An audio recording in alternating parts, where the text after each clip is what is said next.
বন্ধুরা সবাই কেমন আছো? সম্পার রান্নাঘরে সবাইকে স্বাগত। আজকে আমি মাছের ডিমের কারি বানাবো। কিভাবে বানাই চলুন দেখে নেওয়া যাক।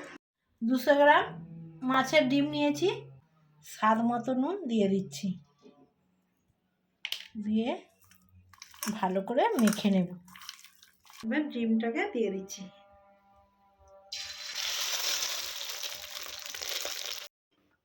এবার 2 মিনিট পরে দেখে নিচ্ছি উল্টো পিঠটাও ভাজা হয়েছে। বন্ধুরা দেখুন কত সুন্দর উল্টো পিঠটা ভাজা হয়েছে। মশলাটা আমি ভালো করে কষিয়ে নিয়েছি, তেল ছাড়তে শুরু করে দিয়েছি। এবার জল দিয়ে দিচ্ছি। আপনারা যে যেরকম পারবেন সেই রকম চৌকো শেপে ডিমটা কেটে নিতে পারবেন। পরিমাণে গরম মশলা দিয়ে নামিয়ে নিচ্ছি। ভিডিও ভালো লাগলে বেশি বেশি করে লাইক, কমেন্ট এবং সাবস্ক্রাইব করে আমার পাশে থাকবেন।